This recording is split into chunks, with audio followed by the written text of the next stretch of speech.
So you had a few questions yesterday to do with complex numbers. One of them was asking you to get the square root of minus 100. So you might have to, even in an exam, you might type that into your calculator. Square root minus 100, math error. Okay, so the calculator's not going to help you.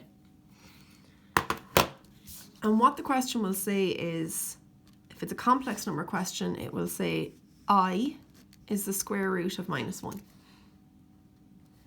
Use this to try and work out the question.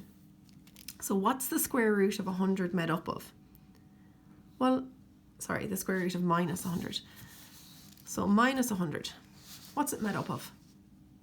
It's made up of minus 50 minus another 50. It's made up of minus 50 times 2. Like, mess around with this. It's made up of minus 1 times 100. They're all the same thing. The reason that I'm going to look at this one is because if I ever see a square root with a minus 1, I can replace it with the letter I. So this is exactly the same as this.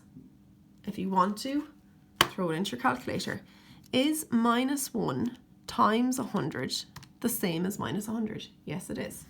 So I'm not changing this. I'm just rewriting it.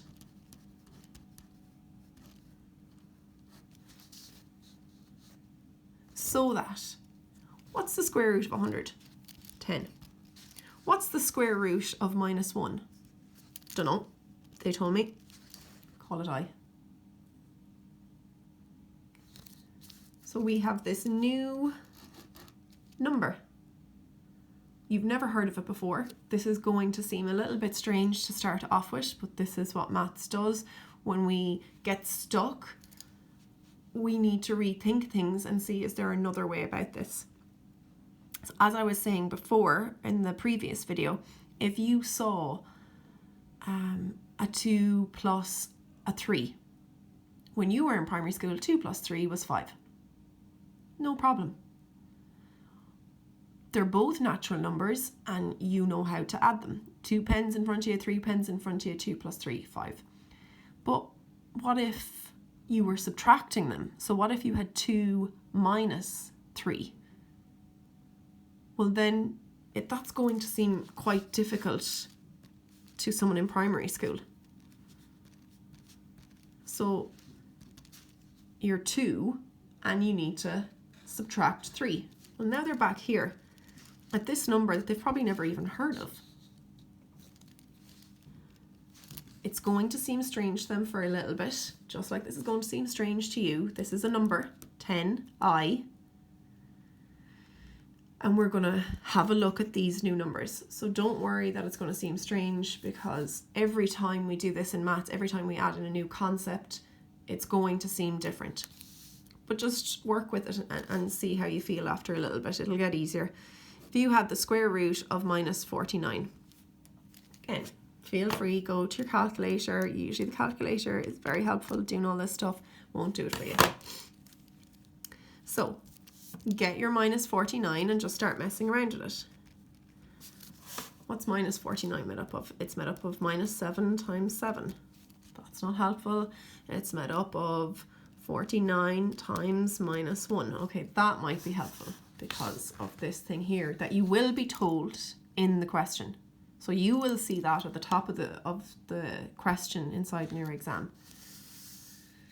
Okay, so I'm not doing anything different. I'm just rewriting the minus 49 as the same thing. Are you sure that 49 times minus 1 is the same thing? We'll check it out. Yeah. So I haven't changed the question. What is the square root of 49? Again, you might know it off the top of your head, or you might have to throw it into the calculator. That's fine. What is the square root of minus 1? I. There's your answer.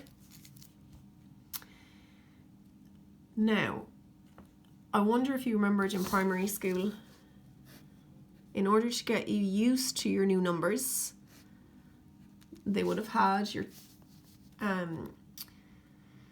your real number line on your table, and they would have said, right, 2 plus 3, there's 2, you need to go forward 3, and then they would have said, well, what's your answer? And you'd have said 5, and they would say, point to your answer, because they want you to get used to where 5 is. Well, what if I said that to you? What if I said to you, right, point to your answer? Well, 7i doesn't exist on the real number line. So we're going to create what's called the Argand diagram. Okay. And my x-axis is my real number line. It's still 1, 0, 2, 3, 4, and so on, -1, -2, -3. And along here is going to be, 1i, 2i, 3i, 4i, 5i, 6i, 7i, -1i, -2i, -3i, -4i, and so on. So when you get your answers, they're going to be like, oh, where is that number? And you're going to point to your answer. Or they might say plot it on the Argand diagram. So because it's not on the real number line, like you've never come across 7i anywhere on this. I know the number 7, but I've never come across 7i. So in order to accommodate that, they change the number line. It's no longer a line, it's this whole x and y axis here. It's a plane. And they're still going to, like you did in primary school, ask you to point to it when you're done. So let's say they asked you for the square root of -9. I think that was another one of the questions. Well, what's -9 made up of? 3 times -3, it's made up of 9 times -1. That's the one that's most beneficial in this situation. So I'm going to rewrite that as that. I'm going to get the square root of 9, which is 3, and the square root of -1, I can replace with an I. There's your answer, there's your number. Looks very different. I understand that it's not a normal number. It's not a typical number that you're used to dealing with. So to get used to it, point to where it is on your Argand diagram. There it is. Okay, so what I want you to do for all the questions that you did, hopefully now these will seem a bit easier. So there's the answer to some of those. Whatever ones you did from the other day, I just want you to plot them on your Argand diagram. Point to them. Know where they are, get familiar with them.